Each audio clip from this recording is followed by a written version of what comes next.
Bambina! Il prossimo anno. Dai creatori di Cattivissimo Me.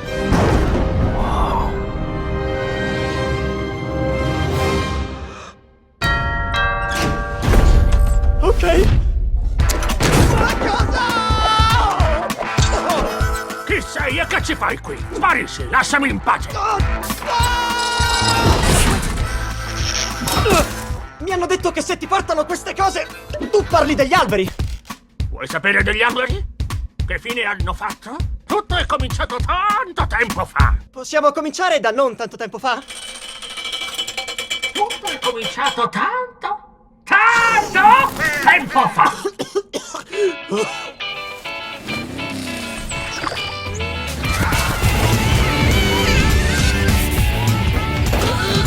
Wow! Bene, eccoci qui. Sto per cambiare il mondo. Non potevo sapere che avevo richiamato una creatura mistica, vecchia come il tempo. Il leggendario e, diciamolo, irritante Lorax. Ehi! Hai abbattuto tu quest'albero? Cos'è quello? Mi sa che è stato lui. Lorax, il guardiano della foresta. Raccontami la fine della storia. Torna domani. E non rovinare lo scarpone andando via. Che scarpone! Buongiorno, avete già visto il protagonista, Lorax, e adesso vediamo le loro controparti umane. Allora, a 1-1, Marco Mengoni, voce italiana di The Once.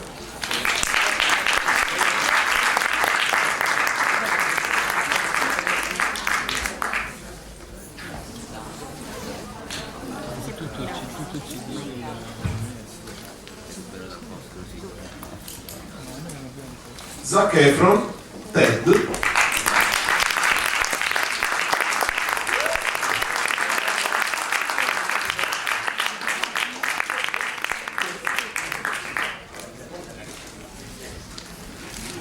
E Danny De Vito, Lorax.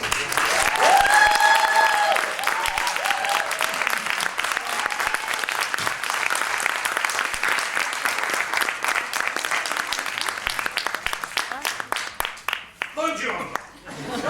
Come sta? Bene! Grazie!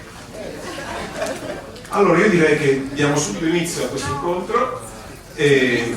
Lorax uscirà in Italia il 1° giugno e su 400 schermi. Prima avrà la sua anteprima italiana, lo devo dire, al Future Film Festival, lo dico, è il motivo per cui io sono qua. E intanto ringraziamo i presenti per essere qua. E prima di dare il via alle vostre domande, e se alzate la mano mi fate vedere e vi faccio arrivare il microfono, mi sono un po' sbagliato, ma comunque ne faccio intanto una io. E volevo chiedere sia a Danny De Vito che a Zac Efron, se vi mettete la cuffia è a posto. Io volevo sapere da Danny De Vito come è stato ritornare all'animazione dopo l'esperienza di dare la voce a Filottete in Hercules. Come si è passati, come è stato per lui, com'è diverso adesso per lui fare questo lavoro di doppiaggio di personaggi animati da un grande film in animazione tradizionale a un grande film in animazione computerizzata con lo stereoscopio, se cambia qualcosa, se è sempre lo stesso divertimento o meno. E a Zac Efron so che lui ha nel suo passato anche esperienze di doppiaggio con Guerre Stellari, e quindi se ci parla anche della sua esperienza, come è stato passare a questo tipo di animazione. Danny, Zac, se volete rispondere. You want me to go first? Sure. As you do. No. Well, let me say, first of all, it's great to be here. We're having a great time. We're really looking forward to, this sunny Italy because, it's very warm and beautiful, and thank goodness that we have such a beautiful day. In terms of the difference between what's going on now with animation and what was going on years ago, I don't really find, as an actor, there's any difference in with the way you deal with it. we still, like I did it 25 years ago, and I did a little part in My Little Pony because my daughter was a 5-year-old, and then I've done it like in other movies along the way. And it's always pretty much the same, or it has been for me. You get into a booth, and you know the script, you do this too, the same kind of thing, and you'll bring your character to life as much as you can, and then the animators bring it off, and they have their way with you. And they usually, now the only difference is now they have a camera on you all the time. Like in Hercules was the first time I saw that, and I don't remember the date, but they put a small camera while you're doing the voices, and they get all the movements, anything especially the Italian actors, because we use our hands all the time. Over there, over there. You know, oh, look over there, Dave. Why are you talking about? Get over here. Okay. Nice. So how you felt the same way, right? It was like kind of really cool, right, doing it that way. Yeah, I did it. I had never really done this before. I did it once for Robot Chicken, but that was like a half-hour. Robot Chicken, yeah, I remember that. That was yeah, so I didn't know what to expect, and then they had that video camera on me, and I actually asked to watch a little bit of Danny's because I wanted to see how professional Tom before recorded. And he was really big like this. He was using his hands all the time. Like I said, like you have to become an Italian to do this. Yeah, so I did my best Italian, and it was very fun. It was very fun. I was playing a 12-year-old boy who was young and in love. So I thought that was like in the movie. One of the great things was that in the difference between the book and the movie was the romance was the catalyst, I think, to the finding of the Onceler and to the I love the idea of, and everybody can relate to it. Every boy and even every girl can relate to that attractive, just out of reach, a romantic element on your block. Where the boy is like in love with he's in love with the Taylor Swift character and puts the plane in her yard just to say hello. He just wants to meet her, say hello, any kind of contact. And then the great thing was that she asked him for something real, which is like, come on. I mean, that's what we want. We want somebody to give us something real, and he goes out and then the quest to find the real tree. I love that part of the movie. It was so romantic. Ecco, e parlando di questo e parlando anche dell'importanza del gesticolare italiano, io vorrei sapere da Marco Mengoni che in Italia dà la voce a The Onceler, il cattivo, quello che non oltre al cattivo, esatto, quello che ha fatto un po' un disastro, poi ci si impegna a risolverlo. Com'è stata questa sua esperienza di avvicinarsi al doppiaggio di cartoni? Beh, parliamo di gesti, di gesticolare, io vedo questo l'esempio perfetto di gesticolare sul palco, non mi soffermo un attimo e per questo vengo anche torturato molte volte. È stata un'esperienza fantastica, cioè doppiare oltretutto doppiare un cattivo buono che poi sotto è buono, ma ha fatto una piccola stupidaggine, credo come facciamo un po' tutti. È un film che c'ha dietro, un film, io dico un cartone, però film, animazione, non so, ha dietro un sacco di significato e poi vedendolo bene, doppiandolo e andando avanti con la storia, che poi non capisci bene all'inizio, è fantastico. La storia, anche la storia romantica, c'è un po' di tutto dentro. È stato bello iniziare il doppiaggio così. Spero che vada avanti, vero piano. Ecco, io in attesa di, se alzate la mano, ecco, perfetto, c'è una domanda lì, e dal microfono. Vi ricordo, se già non lo sapeste, che Lorax è un film che, avendo tutte queste tematiche, sottotrame e comunque il messaggio ecologista è molto forte, la cosa bella è che nel primo giorno negli Stati Uniti si è fatto in un giorno le spese di produzione, visto che è costato 70 milioni di dollari, e nel primo giorno ne è incassati 72. Quindi voglio dire, anche questo è un buon segnale, un film con un messaggio di questo tipo forte ha incontrato il favore del pubblico americano, in attesa di vedere cosa faranno le persone del mondo. Vai. Allora, buongiorno a tutti, per Danny De Vito, sono qui. Allora, intanto la ringrazio per la meravigliosa foto del piede sulla città di Roma, sarà il mio salto a schermo ora sul computer. E poi, come è stato doppiare in italiano? E cosa fa secondo lei il piede di Lorax a questo punto, visto che gira tutto quanto il mondo? Riusciremo a portare un messaggio, visto che questo film manda un messaggio molto forte ed è molto attuale. Quindi come vede questa esperienza? Yes. I think that, first of all, you're welcome, but I was dying to get to Italy so I could get a beautiful shot of all of Rome with my foot in the foreground. And I got it this morning. It was beautiful, like I said. It was a beautiful day. And I appreciate that. Doing the movie was a wonderful experience on many levels. First in English, because my kids were raised on Dr. Seuss, and this is one of the seminal books of Dr. Seuss. This is one of the books that was not as kind of surfacely popular, but not as like Green Eggs and Ham and The Grinch That Stole Christmas. Those books were. This book had a little bit more of a bite to it in terms of the political sensibilities of Dr. Seuss. He wrote it 40 years ago. Very prophetic. All of the symbols and the stories that are in the book are very, very relevant today all over the world. We know that. We know that what we're trying to do is swing the pendulum back from this greedy kind of not thinking about tomorrow, this way of operating. And so that part of the book is terrific, and part of the movie, which we kept and captured, I think, very well in the picture, is a bonus to this wonderful, light, like furry creature in the woods. The two guys, and I don't think he's a bad guy, the Onceler. I think, like you said, he's misguided, he kind of doesn't think. He's like every man.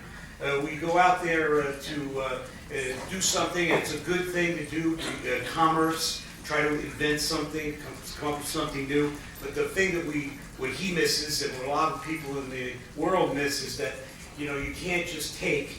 You have to think even farther than just your dream, and you want to give back to the land.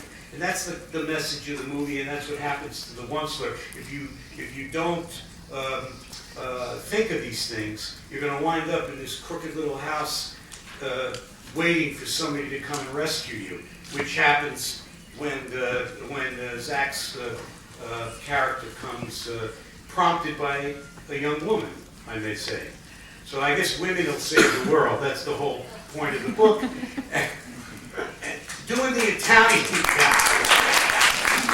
I have 2 daughters and a wife, so I have to say that.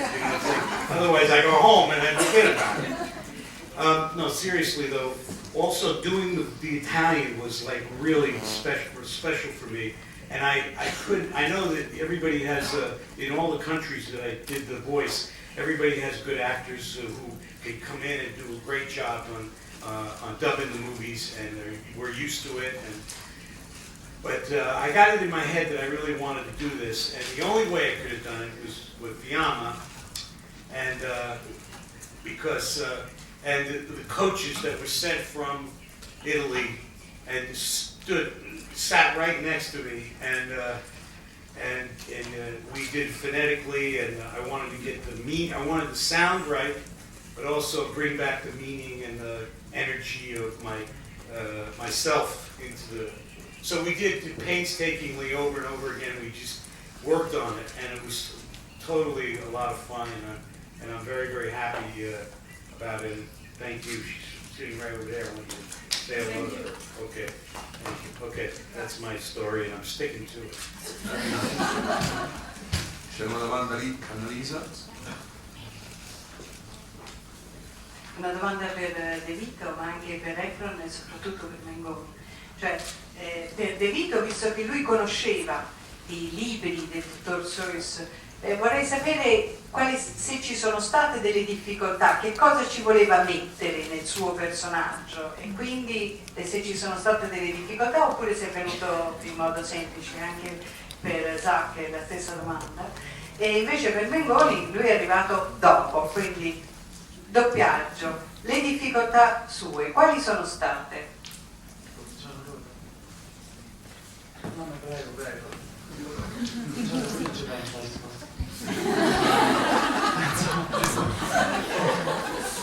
Let's start. Someone of you. We're not picking it up. In other words, what were you saying was, you're not clear, but I can be clear about what she's asking? You know what the things are. No, a me sì, a loro prima, no? Domande per via di... I go first. Okay. Let's see. First of all, I want to say that I think since I knew the books, maybe this is close to the answer or somewhere near it. Since I knew the books, I thought that the translation of the movie, original in English and also in the other languages, captured the spirit of what Dr. Seuss wanted. So it's a book and it's a rhyming book, which is maybe something why, maybe one reason why it's not as translated or it's not as picked up in other languages, because he's a very particular, has a very particular verse, and we did it in Italian and in all the other languages in that prologue, that when the Lorax comes out to greet everybody, we spent a lot of time where actually the translators and people in the countries spend a lot of time really rhyming the words. So I felt very comfortable about that. In terms of the message, definitely spot on with the movie. The movie is definitely what he was talking about. In fact, years ago, 40 years ago, when he wrote the book, or more than 40 years ago, this book was banned in certain places in the United States because the lumber industry thought it was an attack on them. And, Seuss was raising the flag, saying, hey, look over here, we're chopping down all the trees. But it wasn't an attack on the industry. It was really saying what we say in the movie. If you're not careful in the way you treat your industry, you're going to take the last piece of resource out of the ground, and then there's going to be nothing. If you keep leaving, drilling for oil, and once you're done, leave all the slop for everybody else to clean up, it's going to go into the water table, and the next thing you know is the people in all the regions are not going to be able to have drinking water. It's just thinking ahead is what it is, and I think in the book, the movie captured exactly what he wanted. Is that the kind of like what you... Sort of. Yeah. Never mind. Okay. Never mind. Quick, my question. What did you mean to ask? Did you have some difficulties in your role or not? For as difficult as it was to, in the moment, getting the voice right, there were so many things that were lovely about the voiceover process. You can show up however you want to dress, you're in pajamas, you're rolled right out of bed. For the most part, for me, it was very, very fun. It was sort of improvisational. It was great. We had an incredible director who knew exactly what he wanted. And at the end of the day, we knew we had a great story. We knew we were making Dr. Seuss. This is a story that was read to me by my mom and dad, and was read to them by their parents. I don't know. It was a phenomenal experience. I was happy to wake up every day and be able to come and play Ted. Marco, ci hai pensato nel frattempo alla risposta? No, perché non mi ricordavo più la domanda. Le difficoltà del doppiaggio. No, sì. La difficoltà del doppiaggio, devi creare praticamente un'altra persona. È come se tu dovessi entrare nella storia e creare un'altra persona. Alla fine devi essere semplicemente te stesso. Poi usi delle piccole tecniche magari per entrarci meglio. Cosa devo dire di più? Non è stato difficile, ma non è stato difficile, cioè nel senso sarà che è una cosa che mi piace, quindi mi ci sono buttato con tutto me stesso, e quindi era bella la storia più che altro. Sono entrato nella storia, mi rappresenta un po' quello che sono, magari anche il mio personaggio rappresentava un po' me, nel senso un po' cattivo, un po' buono, cioè molto buono sotto e tanto cattivo sopra, in superficie. Niente, è bello, credo che sia una bella tematica anche per i giovani d'oggi che hanno molti meno valori. Andiamo sempre incontro a una società un po' più superficiale, quindi questo mi ha aiutato a dare un po' una voce, un senso a quello che stavo facendo. Credo che sia didattico, cioè credo che serva che ai ragazzini o comunque anche i 15, 16, 17 vadano a vedere questo, perché dà un insegnamento giusto. Mettiamo tutti i pannelli solari e usiamo macchine elettriche. Ecco, in attesa di vostre domande, se alzate la mano vi faccio vedere il microfono, poi ci sono lì. Io volevo chiedere, allacciandomi a quanto è stato detto adesso, volevo chiedere a Dani De Vito se, visto i problemi che ha avuto in alcuni stati americani Lorax, se adesso Lorax potrebbe essere la zucca ottimale. E a Zac Efron volevo chiedere se ci racconta quali sono state le improvvisazioni nella fase di doppiaggio.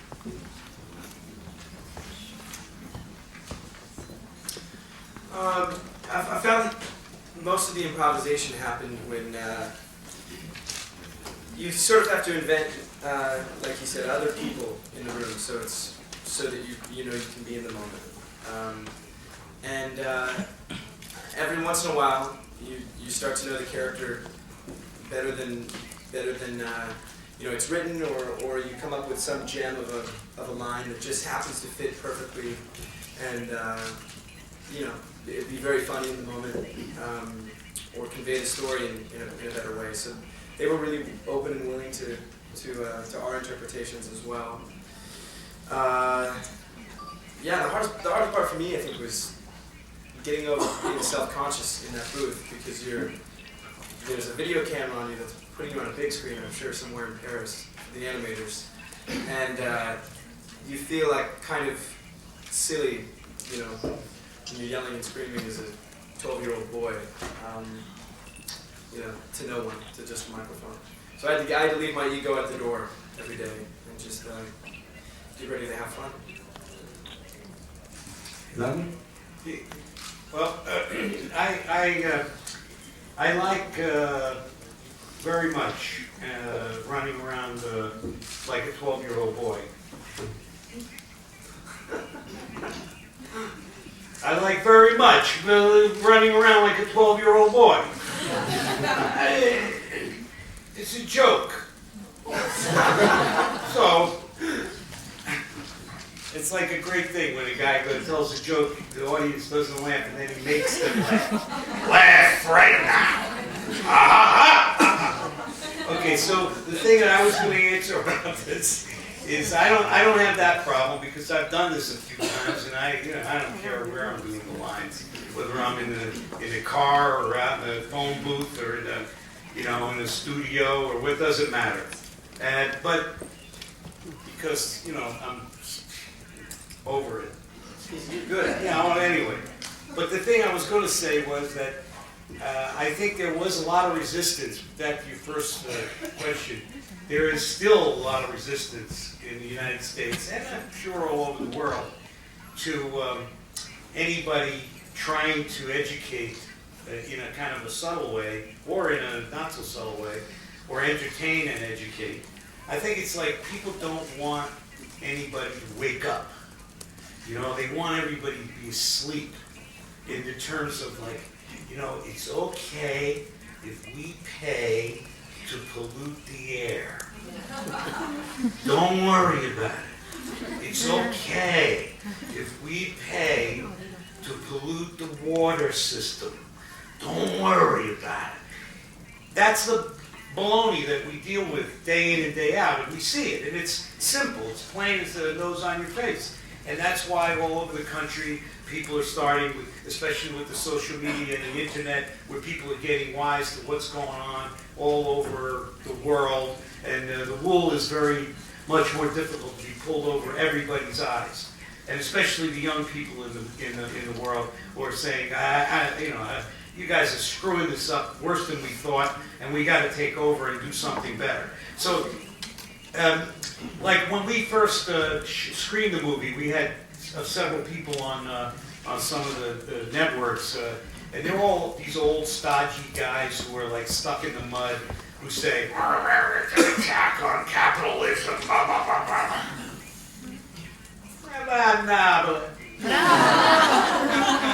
I was going to say something else, but I didn't. They're just like these guys who are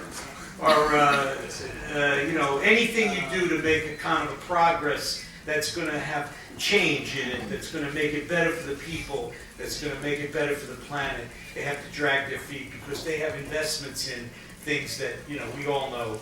You can't even know how many people are making money every day on trying to keep people from getting electric cars, which we were talking about a second ago. I say, I drive a really cool car. I drive a Nissan Leaf. It's no gas. I plug it into my house. I live in a place where you have a place where you can put the little plug. It's like a 220, they call it. It's a little bit more different kind of plug than I have in my house, and it costs, I don't know, a couple $100 or whatever it was. But I plug it in every night when I go home. I drive all around Beverly Hills or in Hollywood or in Los Angeles. I go to work at the studio. I come back. I haven't been to the gas station in 6 months. Nah! C'era una domanda lì, da Claudia. Come on, ask me a question. Get me in. Allora, una domanda sia per Danny che per Zac. Volevo sapere, voi siete cinematograficamente, siete una strana... Vado? Qui? Cinematograficamente siete una strana coppia, perché Danny è un veterano che ha dato veramente tutto al cinema, Zac è un ragazzo, un idolo delle ragazze, e quindi due personalità cinematograficamente diverse. Volevo sapere qualcosa di come è andata la vostra interazione nello studio e anche fuori dello studio, anche in questo tour promozionale che vi vede vicini. Grazie. I personally I'm still having a great time with this guy. We were friends pretty much from the very beginning. That means a lot to me. Being a young actor, I've seen Danny's whole body of work over the years, and what we call him is an icon. He is a veteran and a true professional, and I've recently been watching him in his TV show, Always Sunny in Philadelphia, and I'm addicted to it. It's my favorite show in the world. So to be in this project with him was very, very great to me. It's always nice when you meet somebody who's you admire and respect, and they're even more lovely in person. And I just can't tell you how much it meant to me to see that about him and to work with him on this project. I think we make a pretty fun pair on this movie. Yeah, and I feel really the same way. I mean, it's a joy to be around the energy, Zac's energy, and his commitment to his work. And he's a young man, and you just you pray, hope, and pray for these kinds of actors, artists to come up in the world who are not just frivolous, who are not just thinking about the surface, who are digging in, who are thinking about their and taking themselves and the work seriously. And of course, we do have a good time together, and it's been a pleasure being on this. We didn't get to work on the set together yet because we do this. We did it this way, But right after, when we started, when the movie was finished, we started doing the press and hanging out with each other, and now traveling to a couple of countries. It's been really terrific. I personally love, you know, working with this the younger element of people, especially when it's a serious, you know, it's fun-loving. It's not, when I say serious, I don't mean it's a, you know, a pining away or carrying the weight of the business on their shoulders. It's serious about the work and about doing it right. And I know that I'm in good company, and I love the fact that my last 7 years I've been working on It's Always Sunny, which is a show on TV, It's Always Sunny in Philadelphia. I've been working with people who are half my age. Yeah, he's a little less than half my age. You know, so it's like, I'm talking about, it's vitalizing to me. You know, it gives me like a spirit that, you know, I love being in a movie with these young people, with Taylor Swift, you know what I mean? And it's like, it's just, you get up out of bed every day and you go to work and you think, you know, this is, you're part of that big, giant cathedral that we're all building. You know, and you put your brick in, and now these young people are doing it, and it's just a magnificent, it's a joy to behold. So, now let's talk about politics.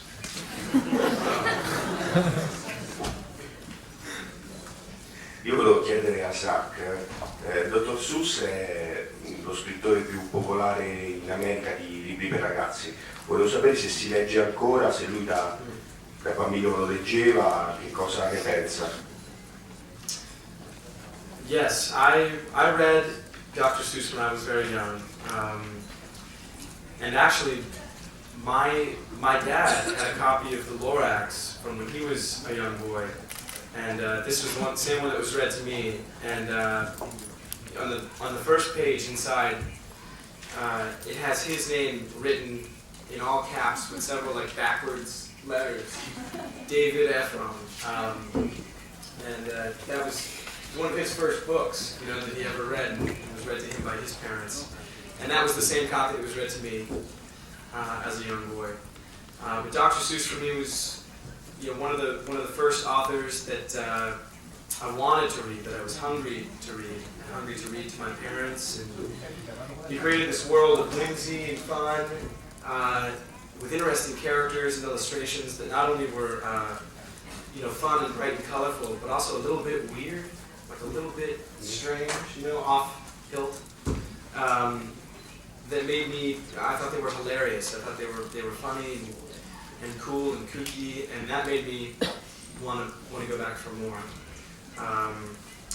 So as a young boy, Dr. Seuss was instrumental in my upbringing, you know, and I think that was probably the biggest joy of all, was to be able to bring back this story, which means so much to our generation, and be able to share it with the new generation that's growing up.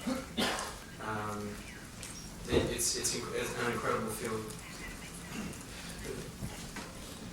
C'è una domanda qui in prima fila, se gli arriva il microfono. Buongiorno, allora è stata data la possibilità ai fan della pagina Facebook ufficiale di porre delle domande, e c'è una domanda per Marco. Cosa provi pensando che generazioni future di bambini ogni volta che ti sentiranno parlare durante le interviste diranno mamma, quello è Onsler? Impossibile riconoscermi, voglio dire.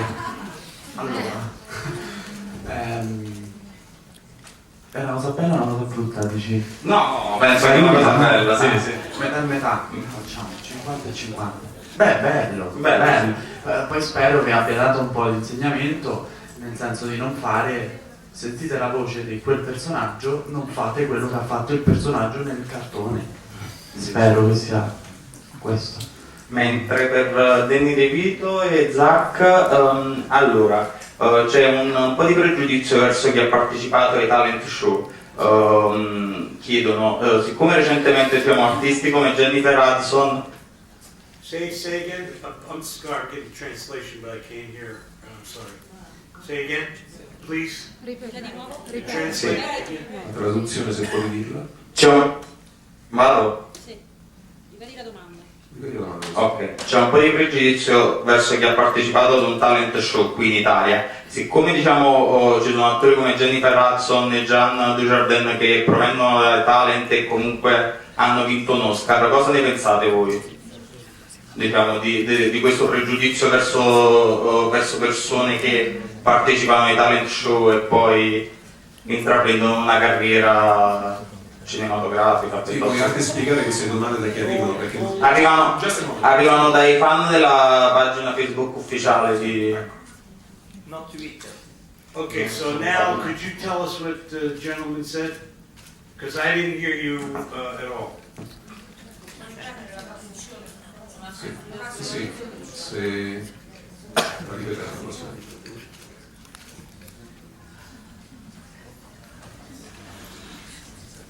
Bias.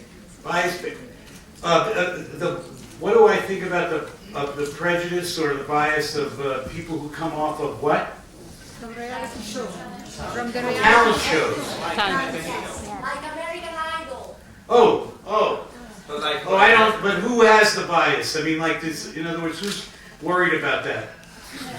I mean, I think isn't it a great thing that talented people come off of talent shows, and that's how people win beauty contests, or how people say, you know, how did you get into the business? I was the best actor in my high school, and then I went to this and I went to that, and then you worked your way up until you become, you know, the next thing, you know, who knows what. You know, what baby parade Marlon Brando was in.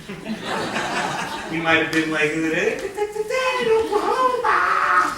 then he becomes a great actor. I don't know. Who knows what? What's the big deal? Everyone starts somewhere. Yeah, man. You got to start somewhere. You could be like the guy that makes the best ravioli, and the next thing you know, you become like the best chef on television, and then somebody sees you, like Vittorio De Sica, God rest his soul. He sees you and he says, I need a chef for my movie. You're it. Then the next thing you know, he becomes Marcello Mastroianni. Where did he come from? He made the best ravioli. No? That's okay. I'm not asking this for all.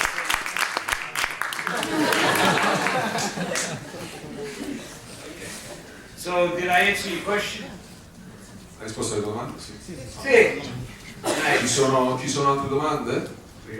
Ecco, allora intanto che vi fate venire altre idee, io chiedevo a loro se aver lavorato per la Illumination, che è un curioso ibrido, perché di fatto è la prima major americana europea, perché i film sono fatti a Parigi, ci sono animatori e disegnatori di tutto il mondo, certo poi c'è di mezzo Dandi che viene dalla Blue Sky, però comunque c'è una differenza in lavorare in una major tutta americana o in una che ha base a Parigi e che il grosso della produzione non è americano. Cambia qualcosa nella sensazione, nel tessuto del film o no?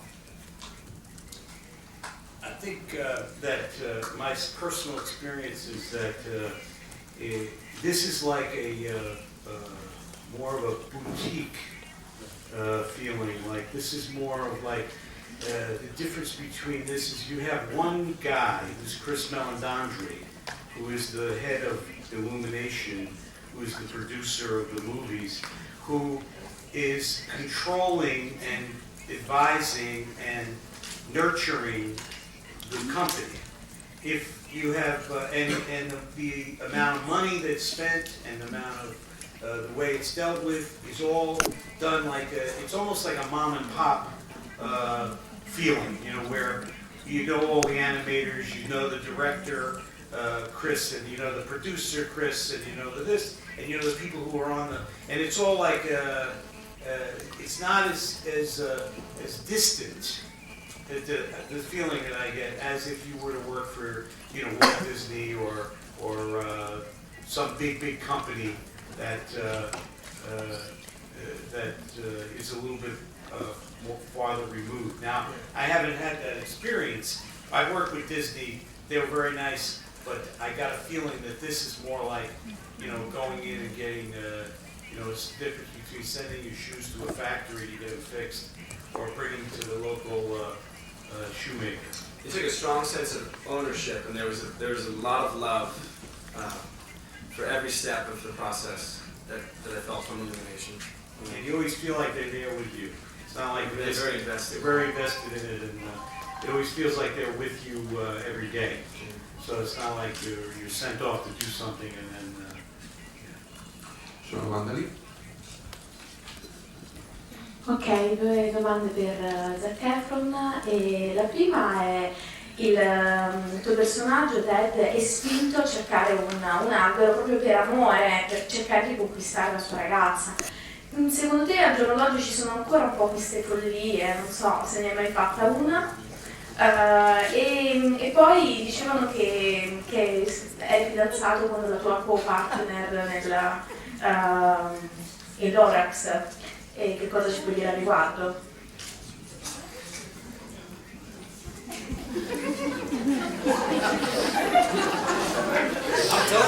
I told you about the Italians!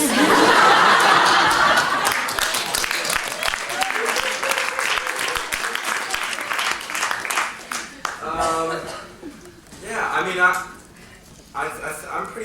a relatively romantic guy, and I think I've definitely done some crazy things, you know, for the girl that I'm trying to win the affections of, and that was one of my favorite parts about playing this character, was that he goes so far. He goes to the end of the earth and back to find the tree for the girl that he loves, and kids today, I think I still see it. My little brother's, you know, he's doing some pretty cool things. Maybe I mentored him, pushed him to do a couple cool things for his girlfriend. Let's see, as far as, so am I dating Taylor Swift, is what you're asking? I'm not dating Taylor Swift. Unfortunately. But it was nice to do it in the movie. It was nice to do that in the film. She's lovely, she's an amazing girl. Ecco, c'è di nuovo una domanda in prima fila. Io però vorrei pregarvi, Zac è stato molto carino, ma vi vorrei pregare di evitare domande personali, perché insomma stiamo qui per parlare del film e del loro lavoro. Questa è una domanda personalissima, sto scherzando. I personaggi dei cartoni animati spesso hanno degli elementi di chi gli dà la voce. Ecco, volevo sapere come vi siete visti nei disegni, se vi siete piaciuti oppure se siete rimasti perplessi, se aveste cambiato qualche cosa, insomma, se vi siete visti così e se il vostro specchio vi è piaciuto. No, personally, I feel that I always asked, when did he write this story, Dr. Seuss? Did he know me before he wrote it? Because I said, my gosh, he describes me in the book, and he's bombastic, he's a little bit rough, he's like, you know, he's short, he's this, that, you know. And the other thing I liked about the guy is he doesn't wear underwear. No, but I really feel that they captured my, you know, everything, and I'm very happy with it. I have to say, the first time that I went in to meet Chris Renaud and met with Illumination to play Ted, I went in, I'd never done anything like this. I was sort of focusing on doing some independent films, and I was taking myself very seriously at the time. And I went in to meet on this role, and they told me about the character. I said, oh, it sounds interesting. And then they showed me the animation of you, of the Lorax with your voice on it. And I just remember I looked behind me at all my friends that came with me, and I just said, that was amazing. It was amazing. It made me laugh. I thought it was brilliant. And I said, Danny's perfect for this role. I'd be lucky to be in this film alongside him. And so, yeah, I thought the same thing. I was like, man, he brought me to life. Yeah, it was great. Yeah, and they knew that, you know, where I live in Beverly Hills, it's common knowledge that I sleep in a stump, in a tree stump. I go down every night. I got a little ladder. I go sleep in the stump because it's so quiet. It's so nice. It's a little damp. And I'm like a mushroom in a way. I like the dampness. I wake up in the morning, I have a little bit of mold on it, but it's good. It's like a nice, good cologne, you know, or something like, you know, Parmigiano. I've gone off the deep end. I've gone off the deep end. It was a long time ago. Oh, a long time ago. Buongiorno, volevo chiedere al signor De Vito, ho visto che lei twitta molto, ho visto dei commenti sul suo tour, sul Lorax, vorrei sapere se è lei veramente che twitta o se è un addetto stampa che lo fa per lei, e ecco la risposta, e volevo sapere qual è il suo rapporto con le tecnologie in generale. Grazie. What? How do I like technology? I love technology. Is that the question? Yeah. Oh yeah, I love it. I do it all the time. I have a habit of I bring my camera. You know, the smaller the cameras get, the easier it is to bring it, put it in your pocket. It's like, yeah, I always love doing that, taking pictures, and I love to Twitter because it's you know, I get a feedback from everybody and people talking to me from all the world now, and it's really fun. This morning I sent a picture of Rome with my foot, and you know, and I got tons and tons of comments, and a lot of times you forget where you are. Like if you're in another country, and the time differences, so you see when people are answering, the ones that are up, and then there's the real sick ones who stay up all night. They answer you too, but I love doing it.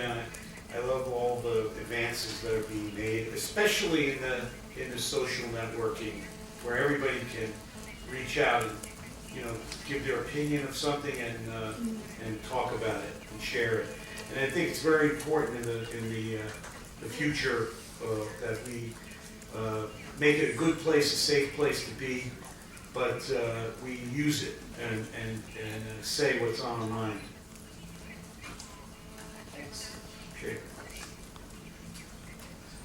Se non ci sono altre domande, io ne farei una io adesso.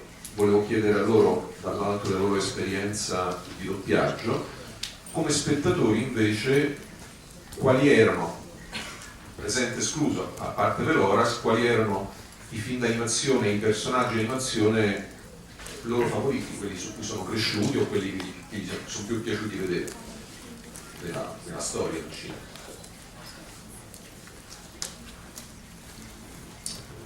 I really love the Toy Story films. I think Woody and Buzz were my favorites growing up.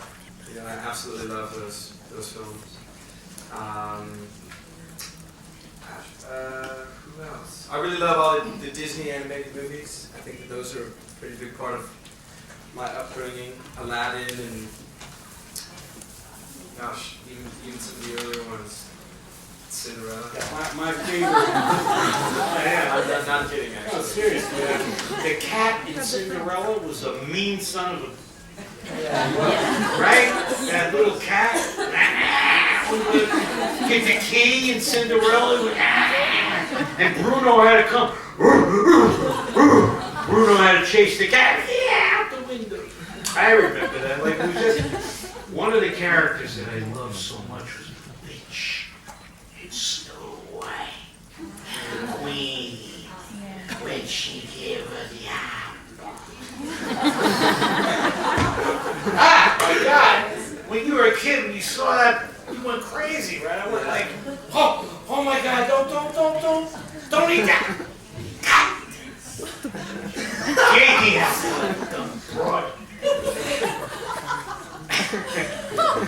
You know, those characters, and you know what was also fun? You know Pinocchio? Yeah. When he goes to the island. When he turns into the... Oh, Jesus! Like with the ears? Yeah.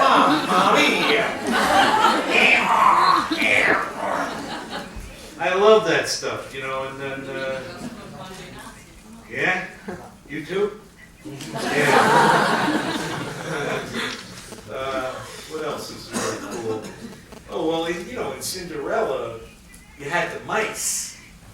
Remember the little mouse, the fat mouse? What was his name? That's what they used to call me when I was a little kid. My sister's girlfriends all called me Gus Gus.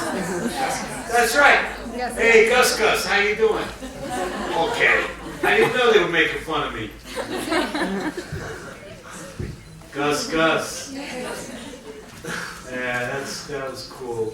But those movies are great to see again, to revisit, because you know, some of the animation was just, you know, spectacular. I mean, Dumbo, when you know, Dumbo's the mom's locked in the cage, and, you know, all that stuff was you know, masterful. Oh, Alice in Wonderland was great. Oh yeah. No, I didn't say Alice in Wonderland. Rabbit Hole, that was good, man. I loved it. Yeah, let's see what else.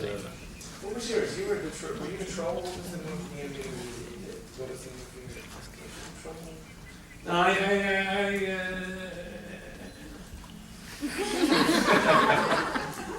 It's the end of our relationship. I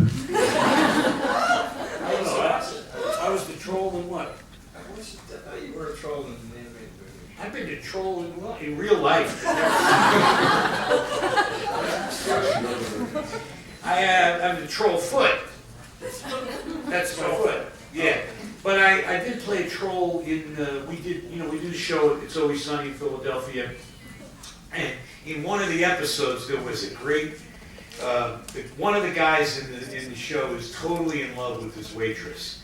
And she won't give him the time of day. I mean, she just calls the police if he's looking at her, and he stalks her. He does love her, you know. He's just like, so he writes a musical for her, and he invites her to the musical. And he says, "Look, if you come to the musical, I will never ever bother you again. Just come please and see it." So we all insinuate ourselves, and I play a troll in that. I play a troll. And he writes the music, and we all did it. We went on tour, actually, in the United States, and we went to like 6 cities and did just the musical part of it. It was a lot of fun. It was really great. But I got to play a troll where I put the nose on, like hair, and a cape. I looked like some kind of real weird hobbit. You know? You did it well. It was good. Yeah, it was a lot of fun. You ever played troll? Not yet. I want to do that. I do. You see, that's the thing, you know. You see, the guys who look like Brad Pitt, George Clooney, Zac Efron, all these guys, they want to play trolls, and nobody will let them play the troll. You see, they always have to be the romantic lead. It sucks. I tell you. Well, you know, maybe someday you get to play the troll, the bad guy. You think we're done? Devo aspettare anche i film favoriti d'animazione che sono animazioni Sentivo l'esperienza, io niente esperienza da bambino a guardare i film, o cartoni, che mi ricordo. Se ti ricordi, anche fino a domani. Beh, sono abbastanza d'accordo con i film che hanno detto loro, con i cartoni che hanno detto loro. E quindi basta così. Allora, c'è però Dumbo era forte. Allora, c'è tempo per un'ultima domanda se c'è, se no.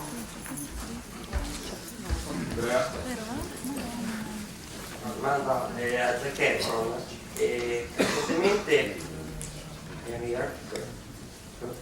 Recentemente Olivier Bonzone in Italia ha detto che il personaggio di Sandy, di Gris, lei ancora se lo porta appresso, ancora le ragazzine le vanno vicino, le chiedono loro. E dice a 60 anni è riuscita forse a uccidere Sandy con l'ultimo film. Per sapere, lei è il personaggio di Troy di High School Music, che con dovuto rispetto comunque, cioè forse è rappresentato per le nuove generazioni di Gris, è rappresentato per la mia, ecco, se lo porta appresso, ancora la inseguono per quel personaggio che ha rappresentato e che cosa, se ovviamente lo vuole uccidere, tra virgolette, nel senso liberale. Grazie. No, people still come up to me all the time and ask about Troy. He's alive and well inside of me. He's the reason that I'm here at all. I'm very, still feel so blessed to have played him and to have had that chapter in my life. And yeah, he'll be with me forever. I hope that when I'm, 61, 64, people can still come up to me and talk about Troy. 61, go back to you say like Danny then. That would be a lot. Okay. No, he's alive and well, and I'm glad that he is. I don't want to kill him. That's how it's in my head. I don't want to kill Troy. Dalla platea mi chiedono se ci dite qualcosa dei vostri prossimi progetti, se c'è tempo, se volete dire rapidamente dopo Lorax cosa farete, in cosa siete già impegnati, cosa avete già fatto ed uscirà una rapida carrellata e poi ci salutiamo. I have a film coming out at the end of next month called The Lucky One, which is a great novel by Nicholas Sparks that we adapted. I play a Marine that comes home from war with a photograph of this girl, and he credits the photo and her for having saved his life during the war. So he goes on a mission to find her without knowing her name or where she lives, and to somehow pay her back for saving his life. And the movie turned out phenomenal. I'm very happy for everyone to see it. It's directed by Scott Hicks, who's a great director, and I'm really looking forward to bringing that to Italy next month. And I also did a movie called Paperboy, which is much more independent, with Lee Daniels directing, and Nicole Kidman is in the film. She's absolutely amazing in the movie. Matthew McConaughey's in the film. He's amazing. I'm really excited about that. And then a couple other things coming out. As far as my next project, I don't know what I'm actually doing next. But I'll be back here with you guys in just a moment. When I leave here, I go to England and I'm starting to play. I'm going to do, I haven't been on stage in many, many years, and I'm doing a revival of the Sunshine Boys at the Savoy Theatre in London, and so if you get out there in April or whenever, you could come see me in all my naked glory. I'm not going to be naked, but I mean, being on stage after 40 years is it's an interesting trip, and I'm really looking forward to it. It's exciting.